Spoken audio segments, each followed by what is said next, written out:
मध्ये मी कैलास सोनवणे आपले हार्दिक स्वागत करतो। सुरुवातीला पाहूया 24 तासातील ताज्या घडामोडी। अक्कलपाडा पाणीपुरवठा योजनेची खासदार डॉक्टर भामरेंनी पदाधिकारी व अधिकाऱ्यांसह केली पाहणी। धुळे जिल्हा महाराष्ट्र राज्य आरोग्य खाते आशा गट प्रवर्तक संघटनेतर्फे शहरातून काढण्यात आला मोर्चा। नवरात्री निमित्त आई एकविरा देवी मंदिर येथे मोफत आरोग्य तपासणी शिबिर संपन्न। जुलै 2023 मध्ये झालेल्या GCC TBC कॉम्प्युटर टायपिंग परीक्षेत विशेष प्रावीण्य मिळवलेल्या विद्यार्थ्यांचा करण्यात आला सत्कार। आई एकविरा देवी मंदिर येथे महानवमी निमित्त सुहासिनी पूजनाचा कार्यक्रम संपन्न। वैलव बाबासाहेब या फलकाचा अनावरणाचा सोहळा संपन्न। आणि इस्रायल व पॅलेस्टाईन यांच्यात सुरू असलेले युद्ध थांबवण्यासाठी भारताने पुढाकार घेण्याची मागणी। आता बातमीपत्र विस्ताराने। धुळे शहरासाठी असलेली अक्कलपाडा पाणीपुरवठा योजना कार्यान्वित झाल्यामुळे शहराचा पाण्याचा प्रश्न कायमस्वरूपी सुटला आहे। सोमवारी खासदार डॉक्टर सुभाष भामरे यांनी पदाधिकारी व अधिकाऱ्यांसोबत अक्कलपाडा पाणीपुरवठा योजनेची पाहणी करून समाधान व्यक्त केले। धुळे शहरासाठी केंद्र शासनाच्या माध्यमातून 170 कोटी रुपये खर्चाची पाणीपुरवठा योजना अखेर कार्यान्वित झाली असून या योजनेमुळे धुळेकरांचा पिण्याच्या पाण्याचा प्रश्न कायमस्वरूपी निकाली निघाला आहे। सोमवारी खासदार डॉक्टर सुभाष भामरे यांनी अक्कलपाडा पाणीपुरवठा योजनेची पदाधिकाऱ्यांसोबत पाहणी करून समाधान व्यक्त केले। धुळे शहरासाठी केंद्र शासनाच्या माध्यमातून खासदार डॉक्टर सुभाष भामरे यांनी पाठपुरावा करून 170 कोटी रुपये खर्चाची पाणीपुरवठा योजना मंजूर केली होती। या योजनेचे काम आज पूर्णत्वास आले आहे। खासदार डॉक्टर सुभाष भामरे यांच्या हस्ते काही दिवसापूर्वी पाणी पंप सुरू करून अक्कलपाडा प्रकल्पातील जलशुद्धीकरण केंद्राकडे पोहोचवण्याचा शुभारंभ झाला होता व ती चाचणी यशस्वी देखील झाली होती। या 170 कोटींच्या महत्वाकांक्षी योजनेसाठी भारताचे पंतप्रधान नरेंद्र मोदी यांच्या आशीर्वादाने उपमुख्यमंत्री देवेंद्र फडणवीस, पालकमंत्री गिरीश महाजन, माजी मंत्री तथा आमदार जयकुमार रावल यांच्या विशेष सहकार्याने ही योजना कार्यान्वित होत असल्याचे निश्चितच समाधान आहे। तसेच या योजनेसाठी माजी महापौर चंद्रकांत सोनार, प्रदीप करपे, विद्यमान महापौर प्रतिभा चौधरी, माजी जिल्हाध्यक्ष अनुप अग्रवाल, जिल्हाध्यक्ष गजेंद्र आंबळकर, माजी सभापती शीतलकुमार नवले, सभापती किरण कोलेवार यांचेही सहकार्य लाभल्याचे खासदार डॉक्टर भामरे यांनी स्पष्ट केले। अक्कलपाडा धुळे पाणीपुरवठा योजना थोडी लेट पण थेट कार्यान्वित झाली आहे। ही योजना पूर्णत्वास नेण्यासाठी अनेक अडथळे आले। विरोधकांनी या कामावरून टीका केल्या, मात्र आम्ही आमचे काम करत राहिलो। या योजनेमुळे धुळे शहरातील 80% भागात गेल्या 15 दिवसापासून 2 दिवसाआड पाणी पुरवठा होत आहे। त्याबद्दल मनपा कर्मचारी, अधिकारी, नगरसेवक यांचे आभार मानत असल्याचे खासदार भामरे यांनी सांगितले। अक्कलपाडा प्रकल्पातून धुळेकरांना ग्रॅव्हिटीने म्हणजे गुरुत्वाकर्षणाने पाणी पुरवठा करणाऱ्या 170 कोटी रुपये खर्चाच्या केंद्र सरकारच्या पाणी पुरवठा योजनेचे तांत्रिक कामकाज नुकतेच पूर्ण झाले आहे। हे काम होताच खासदार डॉक्टर सुभाष भामरे यांनी प्रत्यक्ष प्रकल्प योजनास्थळी जाऊन पाहणी केली। या ठिकाणी वेगवेगळ्या 5 पंपांमधून पाणी पुरवठ्याची सोय करण्यात आली आहे। पैकी 3 पंप चालू ठेवून 2 पंप कायम राखीव राहणार आहेत। संकटकाळी हे राखीव पंप सुरू करण्यात येतील। एखादा पंप नादुरुस्त झाला की राखीव पंपाच्या माध्यमातून पर्यायी कामकाज होऊ शकेल। या पद्धतीमुळे नियमित पाणी पुरवठ्यात व्यत्यय येणार नाही। एका तासात एकाच पंपाच्या माध्यमातून जवळपास 10 लाख लिटर पाणी उपलब्ध होणार असून निरनिराळ्या 3 पंपामधून एका तासाला 30 लाख लिटर पाणी धुळेकरांना उपलब्ध होऊ शकेल। हे सर्व पाणी जलशुद्धीकरण केंद्राच्या माध्यमातून प्रक्रियेनंतर धुळेकरांच्या घरात पोहोचेल। ही योजना आज पूर्णत्वास आली असून धुळेकरांना 2 दिवसाआड पाणी पुरवण्याच्या भाजपने दिलेला शब्द खरा ठरवण्यात आला आहे। या योजनेच्या अनुभवातून हा अनुभव आला होता की 133 केव्ही सबस्टेशन सुरू झाल्यानंतर येथे एकाच वेळी 3 पंप सुरू करण्यात येतील। यामुळे मुबलक पाणी उपलब्ध होणार होते। यामुळे धुळेकरांना 1 ते 2 दिवसाआड पाणी पुरवण्यासाठी ते पुरेसे असणार आहे। मात्र आज या योजनेचे 133 केव्हीचे सबस्टेशन देखील खासदार डॉक्टर भामरे यांनी मंजूर करून आज त्याचे देखील काम पूर्ण झाले असून धुळेकरांना पाण्याचा प्रश्न मार्गी लागणार आहे। योजनेच्या पूर्णतेसाठी पंतप्रधान नरेंद्र मोदी, उपमुख्यमंत्री देवेंद्र फडणवीस व जिल्ह्याचे पालकमंत्री गिरीश महाजन यांनी सहकार्य केले आहे। ही एक विशेष बाब आहे। या प्रसंगी खासदार डॉक्टर सुभाष भामरे यांच्या समवेत महापौर प्रतिभा चौधरी, उपमहापौर वैशाली वराडे, भाजप जिल्हाध्यक्ष गजेंद्र आंबळकर, माजी सभापती शीतल नवले, नगरसेवक अमोल मासोळे, भगवान देवरे, सभापती किरण कोलेवार, नगरसेवक राजेश पवार, भागवत चितळकर, राकेश कुलेवार, यशवंत येवलेकर, भिलेश केळकर, श्याम पाटील, योगेश मुकुंदे, मनपा अभियंता कैलास शिंदे, चंद्रकांत उगले यांच्यासह मनपाचे अधिकारी कर्मचारी उपस्थित होते। भारतीय जनता पक्षाच्या माध्यमातून केंद्र सरकारची अमृत योजनेच्या अंतर्गत 170 कोटी रुपयाच्या पिण्याच्या पाण्याच्या योजनेचं उद्घाटन आपले लाडके पंतप्रधान मोदी साहेबांच्या हस्ते झालं होतं। अनेक अडचणींना तोंड देत, अनेक टेक्निकल अडचणींना तोंड देत आज ही योजना पूर्ण झाली आणि धुळेकरांना 2 दिवसाआड आपण पाणी देऊ शकतो. आणि गेल्या 15 दिवसापासून धुळेकरांना 2 दिवसाआड पाणी मिळत आहे. अतिशय आनंदाने आपल्यासमोर ही गोष्ट सांगावीशी वाटते. आज इकडे पंपिंग स्टेशनकडे आलेलो असताना आपण बघितलं स्वतंत्र 33 KVचं एक वीज पुरवठा करणारं सबस्टेशन आपण तिथं चालू केलेलं आहे. आणि तिथं स्टँड बायची सुद्धा व्यवस्था आहे. टेक्निकल डिटेल्स आमच्या इलेक्ट्रिकल इंजिनियरने आपल्यासमोर मांडलेलेच आहे. आणि म्हणून भविष्यात केव्हाही पाणी पुरवठ्याला अडथळा निर्माण होणार नाही. निश्चितच आनंद वाटतो की भारतीय जनता पक्षाच्या माध्यमातून आम्ही केंद्र सरकारच्या माध्यमातून तुमचा खासदार म्हणून या योजनेचा पाठपुरावा करत ही योजना आज कार्यान्वित होते याचा आनंद आहे. याच्यासाठी मोदी साहेब असतील, आदरणीय देवेंद्र भाऊ फडणवीस साहेब असतील, आपले लाडके पालकमंत्री गिरीश भाऊ, जयकुमार भाऊ, या सगळ्यांची मदत झाली. त्याचप्रमाणे भारतीय जनता पक्षाच्या वतीने खासदार म्हणून केंद्राची योजना आणणे जसं माझं योगदान आहे तसं सगळ्यांचंच योगदान आहे. आजी महापौर, माजी दोन्ही महापौर, नंतर स्टँडिंग कमिटीचे सभापती, सगळे नगरसेवक, शीतल नवले असतील, आत्ताचे आमचे अध्यक्ष आहेत गजेंद्रभाऊ अंपळकर, माजी अध्यक्ष अनुप अग्रवाल, आणि त्याचप्रमाणे सगळे नगरसेवक. भारतीय जनता पक्षाच्या माध्यमातून आम्ही दिलेला शब्द तो पाळला याचा आनंद निश्चित होतो आहे. अनेक दिवस टेक्निकल अडचणींवर आम्हाला टार्गेट करण्यात आलं, पण करू द्या, तो त्यांचं काम आहे. आम्ही नित्यनेमाने आमचं काम केलं. प्रशासनातल्या सगळ्या लोकांनी अतिशय मेहनत घेतली आणि मी त्यांचंही अभिनंदन करतो. आमच्या सगळ्या नगरसेवकांचं अभिनंदन करतो, आजी माजी महापौरांचं अभिनंदन करतो. आम्ही सगळ्यांनी मिळून ही योजना पूर्ण करण्यात आज यशस्वी झाले. धुळे जिल्हा महाराष्ट्र राज्य आरोग्य खाते आशा गटप्रवर्तक संघटनेतर्फे संपात सहभागी होऊन विविध प्रलंबित मागण्यांसाठी शहरातून मोर्चा काढून क्युमाइन क्लब समोर आंदोलन करीत प्रशासनात निवेदन देण्यात आले. महाराष्ट्र राज्य गट प्रवर्तक व आशा सेविकांचे विविध प्रलंबित प्रश्न मार्गी लावावेत यासाठी धुळे जिल्हा महाराष्ट्र राज्य आरोग्य खाते आशा व गट प्रवर्तक संघटनेतर्फे संपात सहभाग नोंदवून शहरातून मोर्चा काढून जेल रोडवरील क्युमाइन क्लब येथे आंदोलन करीत प्रशासनास निवेदन देण्यात आले. महाराष्ट्रात 2005 मध्ये राष्ट्रीय आरोग्य अभियानाची सुरुवात झाली आहे. तेव्हा कमी शैक्षणिक पात्रता असलेल्या साधारणतः 6वी, 7वी, 8वी, 9वी, 10वी पास असलेल्या महिलांना अशा स्वयंसेविका पदोन्नती देण्यात आली. त्यांना इंग्रजी लिहिता वाचता येत नाही, परंतु आरोग्य विभागाकडून अशा सेविकांना बहुतांश इंग्रजीत असलेल्या ॲपवर खालील कामे ऑनलाईन कामाची सक्ती केली जात आहे, ज्याच्यामध्ये प्रधानमंत्री मातृवंदना योजना अंतर्गत लाभार्थ्यांचे फॉर्म ऑनलाईन भरणे, आयुष्यमान भारत प्रधानमंत्री जन आरोग्य योजनेचे अंतर्गत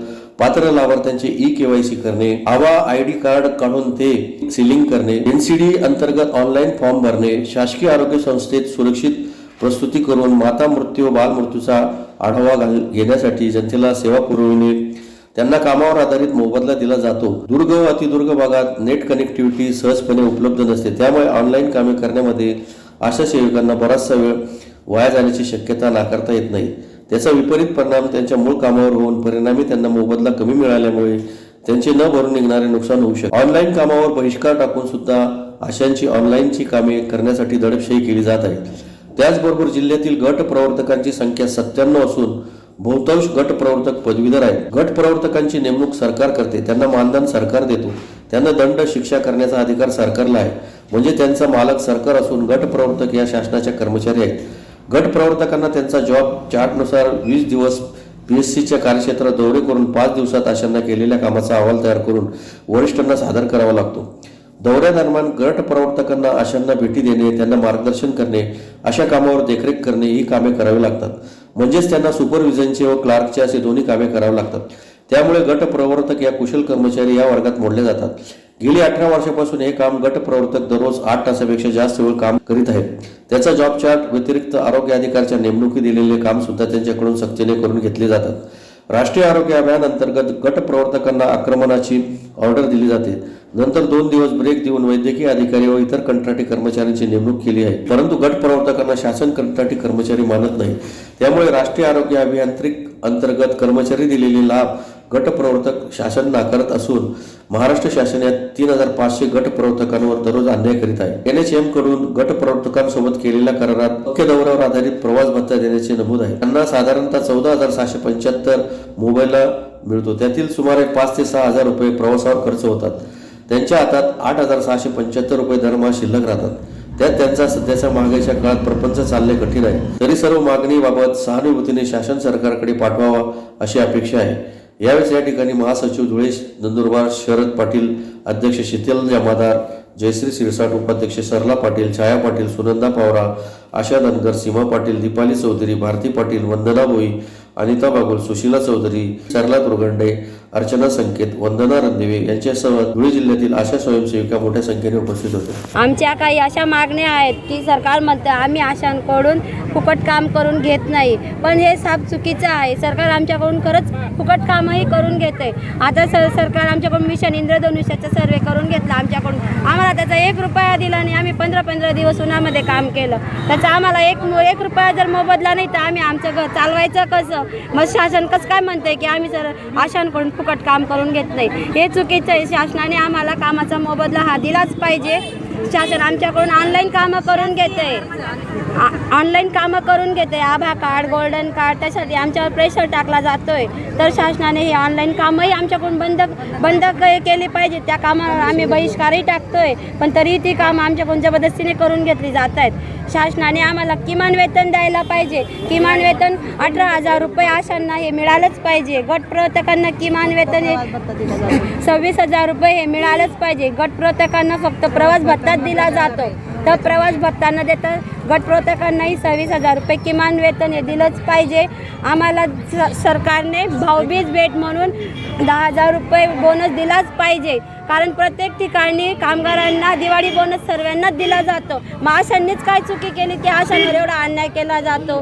मग सरकार म्हणतं आम्ही स्त्रियांना पाठिंबा देतो, स्त्रियांचा सन्मान करतो, पण इथं तर स्त्रियांचं सरासरी शोषण चालू आहे. का म्हणून असं करतायत सरकारने आम्हालाही भाऊबीज म्हणून भेट द्यायला पाहिजे. आमच्या अशा खूप मागण्या आहेत सरकारकडून, पण शासन नुसतं आम्हाला शाबासकी देतं, पण आमच्या मागण्या शासन पूर्णच करत नाही आहे. मग आम्ही सांगा फक्त शाबासकीने काय पोट भरतं का?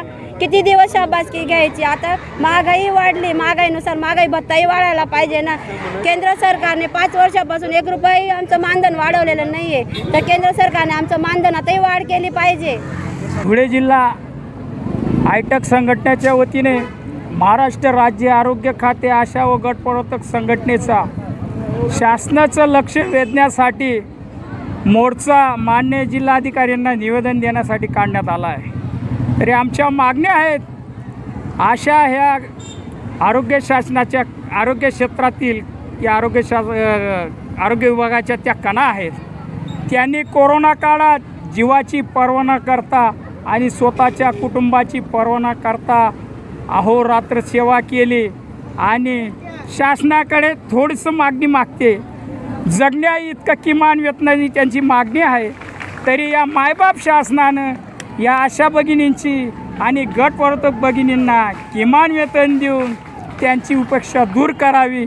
तसेच त्यांना दिवाळी बोनस मिळावा आणि ज्या आशा गटप्रवर्तक कर्मचारी आहेत जर किमान वेतन लागू नाही केलं तर कंत्राटी कर्मचाऱ्यांप्रमाणे वेतन भत्ते आणि रॉयल्टी बोनस दिली पाहिजे.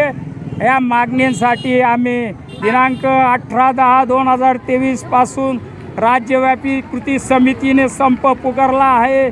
त्या संपात धुळे जिल्ह्यातील सर्व आशा व गटप्रवर्तक सामील असून या मायबाप शासनाने जर आमच्या आशा भगिनींचा आणि गटप्रवर्तक भगिनींच्या जे मागण्यांचा विचार केला नाही तर शासनाला आव्हान देतो तर या भगिनींशी तुमची गाठ आहे आणि जर यांचं किमान वेतन न दिलं तर येणाऱ्या काळात तुम्हाला घरचा रस्ता दाखवल्याशिवाय राहणार नाहीत.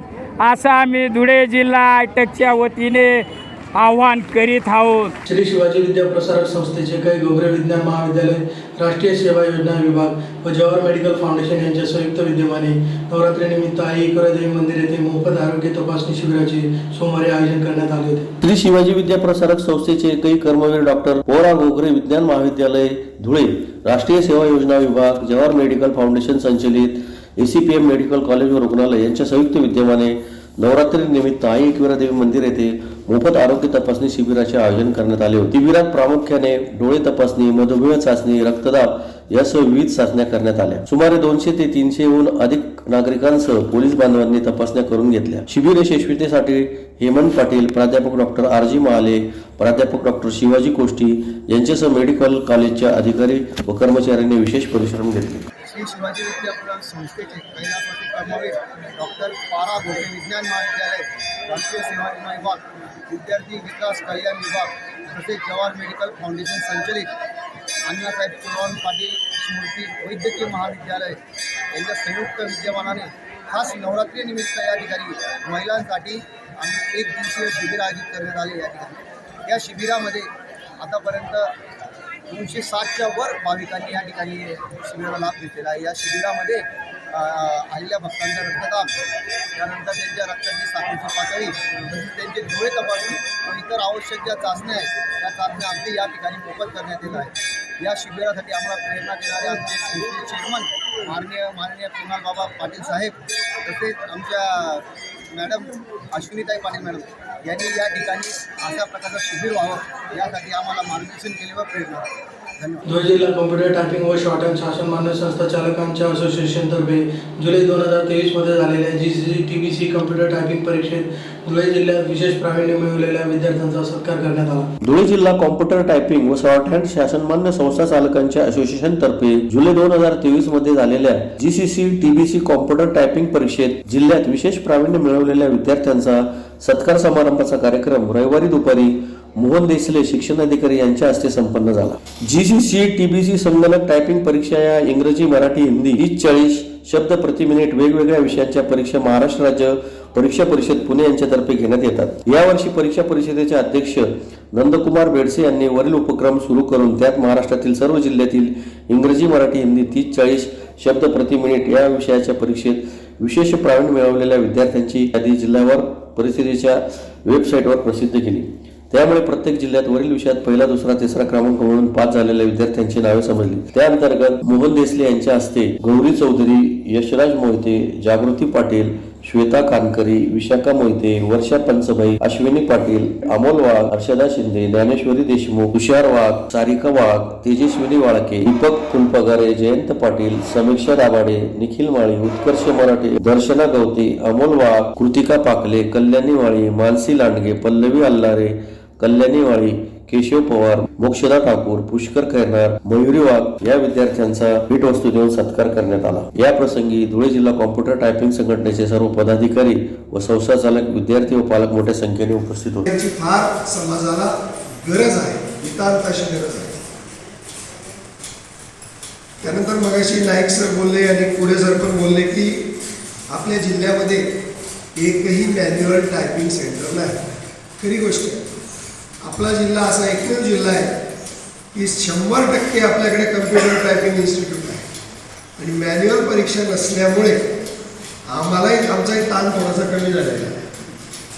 आम्ही जेव्हा बघतो ग्रुपवर इतर जिल्ह्यांमध्ये परीक्षेचे बरेच गैरप्रकार चर्चेला येतात, आमच्या समोर येतात, पण धुळे जिल्ह्यामध्ये असा कुठलाही गैरप्रकार आपल्याकडूनही होत नाही आणि आमच्या अधिकाऱ्यांकडूनही तो खपवून घेतला जात नाही.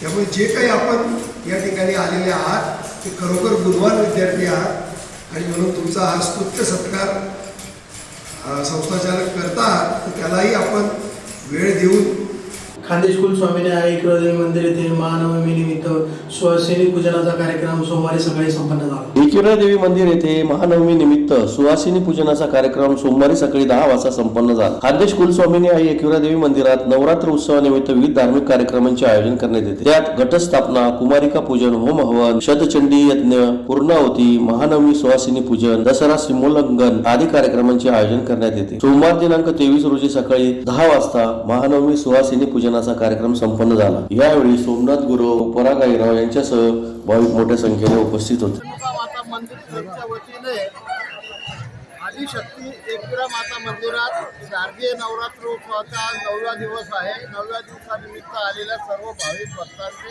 हार्दिक स्वागत।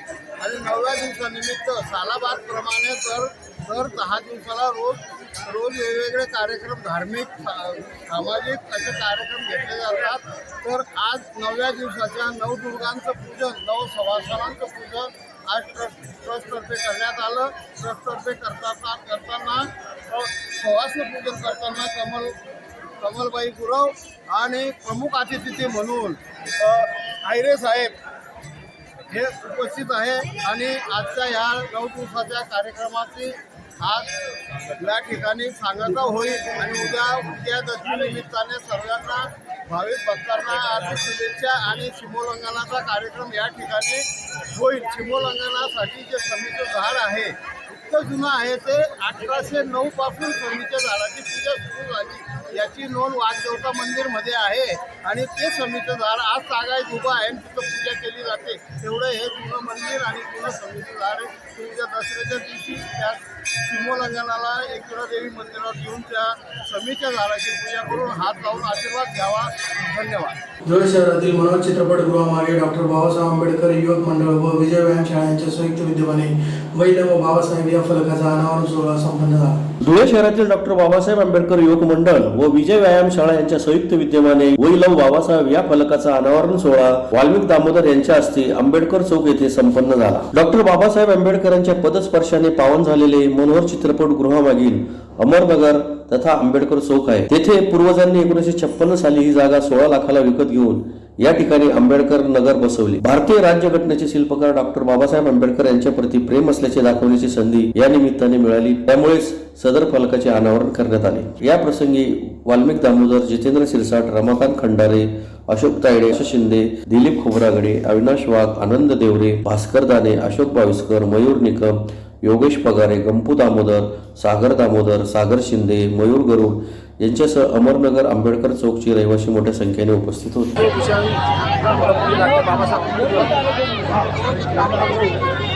यांच्या पदस्पर्शाने पावन झालेल्या डॉक्टर बाबासाहेब आंबेडकर चौक या जागेवर आज आहे की आमच्या पूर्वजांनी, आमच्या वडिलांनी, आमच्या आजोबांनी ही 1956 साली खरेदी केली 16.5 लाखाला। आणि त्या जागेवरती आज डॉक्टर बाबासाहेब आंबेडकर चौक या ठिकाणी गेल्या अनेक वर्षापासून 70 वर्षापासून त्या ठिकाणी आहे। आज आमच्या सगळ्या युवकांनी संघटित होऊन मनोहर नाकीच्या या आग्रा रोडवरती लव यू बाबासाहेब या पद्धतीचं बोर्ड लावला आहे। आणि बाबासाहेबांच्या प्रती आमचं किती प्रेम आहे हे दाखवण्याचा आजच्या या प्रसंगी त्यांनी उद्देश केला आहे। त्यांनी या ठिकाणी या बोर्डाचं उद्घाटन माझ्या हस्ते केलं। त्या समस्त तरुणांचं या ठिकाणी आभार मानतो। पण आज या ठिकाणी मला वेदना पण होतात की एकाच 20 फुटाच्या जागेमध्ये इकडं अमरनगरचा बोर्ड, इकडं बाबासाहेबांचा बोर्ड। पण आपल्याला सगळ्यांना सांगतो की बाबासाहेब जग विख्यात महापुरुष होते। बाबासाहेबांचा पुतळा हा भारतातच नव्हे तर आजच 10 दिवसापूर्वी अमेरिकेमध्ये सर्वात उंच पुतळा बाबासाहेब आंबेडकरांना चालवला झाला। आणि 132 देशामध्ये बाबासाहेब आंबेडकरांची स्मारक आहे। आणि बाबासाहेबांनी जे देशाला संविधान दिलं त्या संविधानाच्या माध्यमातून देशामध्ये कायद्याच्या माध्यमातून सरकार चालतंय। आणि या दृष्टिकोनातून बाबासाहेबांची तुलना कोणावर होऊ शकत नाही। पण या ठिकाणी मी एक इशारा देईन की आज या ठिकाणी गजबजलेल्या एरियामध्ये रात्री बेरात्री अनेक लोक जातात येतात, परंतु महापुरुषांच्या नावाने असलेला या पोटाची विटंबना करण्याचा कोणी प्रयत्न जर केला त्याचे हात कलम केले जातील हा इशारा मी आजच्या दिली देतोय। कोणी जातीय तणाव निर्माण केला हे सहन केले जाणार नाही हेही तुम्हाला सांगितलं जातो। या ठिकाणी लवकरात लवकर आपण कॅमेरे बसू, CCTV कॅमेरे, आणि त्या कॅमेऱ्याच्या माध्यमातून जाणाऱ्या येणाऱ्या प्रत्येक माणसावर नजर राहील। यापूर्वी जे आपलं सर्वांचं जातीय सलोखा होता तो जातीय सलोखा कायमस्वरूपी आपल्याला ठेवायचा आहे। सर्व धर्म संभाव हा विचार करायचा आहे आणि सगळ्यांनी या ठिकाणी मदत करायची आहे। छत्रपती शिवाजी महाराजांची जयंती असेल तर आपण सगळ्यांनी त्या जयंतीमध्ये जायला पाहिजे। बाबासाहेबांची जयंती असेल सर्व नागरिकांमध्ये लोकांनी बाबासाहेबांच्या जयंतीला आलं पाहिजे। हा जो सर्व धर्मसद्भाव आणि महापुरुषाचे विचार आपण अंगीकारतो. हे विचार आपल्याला काय सोबत ठेवायचे आहेत एवढं जे आपण सांगेन. इस्रायल व पॅलेस्टाईन यांच्यात सुरू असलेले युद्ध थांबवण्यासाठी व शांतता प्रस्थापित करण्यासाठी भारताने पुढाकार घ्यावा या मागणीसाठी जमियत उलमा धुळेतर्फे जिल्हाधिकारी कार्यालयासमोर निदर्शने करीत निवेदन देण्यात आले. इस्रायल व पॅलेस्टाईन यांच्यातील युद्ध थांबवण्यासाठी भारताने प्रयत्न करावे या मागणीसाठी जमियत उलमा धुळेतर्फे जिल्हाधिकारी कार्यालयासमोर निदर्शने करून निवेदन देण्यात आले. निवेदनात म्हटले आहे की विश्वगुरु भारताने नेहमी संपूर्ण देशांमध्ये सत्य, अहिंसा व शांतीचा संदेश दिला आहे. तसेच संपूर्ण जगभर शांतता नांदावी यासाठी नेहमीच योग्य भूमिका घेतलेली आहे. परंतु इस्रायल व फिलिस्तीन यांच्यात युद्ध सुरू आहे. यात हजारो बेकसूर नागरिकांना आपले प्राण गमावे लागले आहेत. लहान मुले व महिलांचा यामध्ये जास्त समावेश आहे. यात सुमारे 1 लाखाहून अधिक लोक बेघर झाले आहेत, तर सुमारे 10 लाख नागरिकांना या युद्धाची झळ पोचली आहे. फिलिस्तीन हा भारताचा मित्र देश असल्याने भारताने युद्ध थांबवण्यासाठी प्रयत्न करून त्यांना आर्थिक मदत करावी अशी मागणी करण्यात आली आहे. यावेळी मौलाना शकील कासमी, मौलाना अबुल्लास, हानी मुश्ताक सुफी, शव्वाल अंसारी, शेख परवेज, मोहम्मद यूसुफ, तर शरीफ अंसारी, आरिफ अर्श आदि उपस्थित होते. फ़लस्तीन पे इसराइल ने कब्जा कर रखा हुआ है और फ़लस्तीन के नागरिकों को बहुत ज़्यादा तकलीफ है. 7 तारीख को गजा की जानिब से एक मामूली हमला हुआ जिसके जवाब में इसराइल ने जंग छेड़ दी है. आज ताज़ा सूरत हाल ये है कि लाखों लोग बेघर हो गए, हज़ारों मासूम लोग शहीद हो गए और मासूम नागरिकों पर इसराइल का अत्याचार शुरू है. यही नहीं, उन्होंने दवाखाने अस्पताल को भी नहीं छोड़ा है. आज पूरी गाज़ा पट्टी उद्ध्वस्त हो गई है. हम भारत सरकार से ये अपील करते हैं कि भारत सरकार का रोल रहा है कि विश्व में शांति रहे, अमन रहे और हमारे देश ने इसकी कामयाब पैरवी की है. रशिया और यूक्रेन की जंग में भी हमारे देश के प्रधानमंत्री ने कामयाब पैरवी की. हम प्रधानमंत्री साहब से आग्रह करते हैं, विनंती करते हैं कि जैसा उन्होंने और खित्ते में जंग बंदी के लिए प्रयास किया है, ऐसा ही प्रयास उन्होंने इसराइल और फ़लस्तीन की जंग बंदी के लिए करना चाहिए. और फ़लस्तीन हमेशा हमारा मित्र देश रहा है और हमेशा हमारे साथ खड़ा हुआ है. तो हमारा कभी हो जाए कि हम चीन की मदद करें. वहाँ की नागरिकों को जो अन्न, फूड और पानी का सप्लाई और दवा की सप्लाई बंद हुई वो सप्लाई जारी करे और हमारे हिंदुस्तान की तरफ से, हमारे भारत की सरकार की तरफ से भी फ़लस्तीन के नागरिकों की सहायता और मदद की जाए. धन्यवाद. पुन्हा एक नजर ठेवा घडामोडींवर. अक्कलपाडा पाणी पुरवठा योजनेची खासदार डॉक्टर भामरेंनी पदाधिकारी व अधिकाऱ्यांसह केली पाहणी. धुळे जिल्हा महाराष्ट्र राज्य आरोग्य खाते आशा गट प्रवर्तक संघटनेतर्फे शहरातून काढण्यात आला मोर्चा. नवरात्री निमित्त आई एकविरा देवी मंदिर येथे मोफत आरोग्य तपासणी शिबिर संपन्न. जुलै 2023 मध्ये झालेल्या GCC TBC कॉम्प्युटर टायपिंग परीक्षेत विशेष प्रावीण्य मिळवलेल्या विद्यार्थ्यांचा करण्यात आला सत्कार. आई एकविरा देवी मंदिर येथे महानवमी निमित्त सुहासिनी पूजनाचा कार्यक्रम संपन्न. वी लव्ह बाबासाहेब या फलकाचा अनावरणाचा सोहळा संपन्न. आणि इस्रायल व पॅलेस्टाईन यांच्यात सुरू असलेले युद्ध थांबवण्यासाठी भारताने पुढाकार घेण्याची मागणी. याचबरोबर श्रीराम टाइम न्यूजच्या बातमीपत्र संपले. दिवसभरातील ताज्या घडामोडींसाठी पाहत राहा श्रीराम टाइम न्यूज. भेटूया पुढील प्रसारणात. तोपर्यंत नमस्कार.